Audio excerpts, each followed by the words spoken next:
तेल अवीव की जीवंत सड़कों पर लिया उछलती है, सपने उसकी मासूम आंखों में घूम रहे हैं। फिर भी जैसे ही शाम ढलती है, शहर का जीवंत मुखौटा फीका पड़ जाता है, जिसकी जगह रात की बमबारी का मंडराता डर आ जाता है।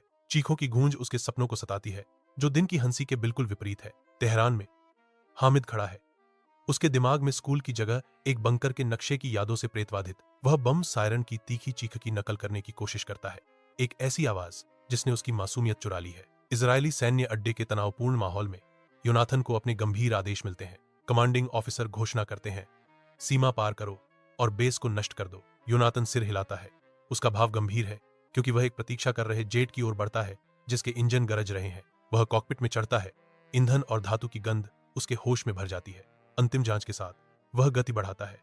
जेट ईरान की ओर रात के आकाश में तेजी से बढ़ रहा है। मंद प्रकाश झिलमिलाता है, जो खंडहर दीवारों पर लंबी छाया डालता है। हमीद की मां गिरी हुई छत के मलबे के बीच फर्श पर बेसुध पड़ी है। मेरी मां को देखकर मेरा दिल दहशत और दुख से भर जाता है। योनाथन का जेट विमान आसमान से गिरता है, रात के खिलाफ एक आग की लकीर। वह पैराशूट से उतरता है, एक अकेला व्यक्ति अंधेरे क्षितिज के खिलाफ। लिया की मुस्कुराती हुई तस्वीर मेरे दिमाग में चमकती है। मेहदी और हामिद एक इजरायली पायलट के गिरे हुए विमान के मलबे पर ठोकर खाते हैं। मेहदी युद्ध के मार्ग पर विचार करता है, उसका संकल्प क्षण भर के लिए मजबूत हो जाता है। उसकी बेटी की छवि उसके दिमाग में कौंध जाती है, जो उसे किनारे से वापस खींच लेती है। घने जंगल के हृदय में मेहदी की टॉर्च की रोशनी अंधेरे को चीरती है, क्योंकि वह बेतहाशा योनाथन की तलाश करता है। मेहदी योनाथन को घायल पाता है, उसका चेहरा गंभीर है, क्योंकि वह घावों का इलाज करना शुरू कर देता है। मैं तुम्हें मेरी बेटी को कहानी बताने से पहले मरने नहीं दे सकता, मेहदी कहते हैं।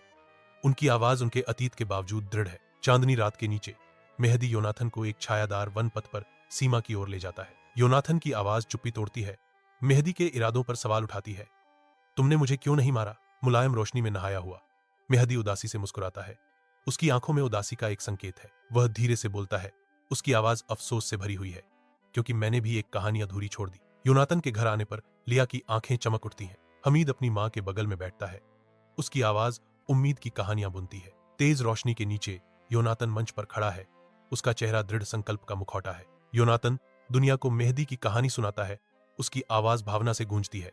कमरा संवाददाताओं से भरा है, उनके कलम तैयार हैं हर शब्द को पकड़ने के लिए। योनाथन दृढ़ता से घोषणा करता है, लोग युद्ध से नहीं बल्कि करुणा से प्रेरित होते हैं। बंदूकें शांत हो जाती हैं और सीमा पर एक गहरी शांति छा जाती है। भूमि पर राहत की लहर दौड़ जाती है, लोग एक दूसरे की ओर दोस्ती का हाथ बढ़ाते हैं। योनाथन और मेहदी संयुक्त राष्ट्र में मिलते हैं, बदलाव को प्रेरित करने के लिए तैयार हैं। योनाथन घोषणा करता है, चलो शांति का संदेश फैलाएं। मेहदी जवाब देते हैं, सहमत हूं, यह एक बेहतर दुनिया के लिए महत्वपूर्ण है। तेल अवीव की जीवंत सड़कों पर लिया बच्चों के साथ आशा और शांति की कहानियां साझा करती है।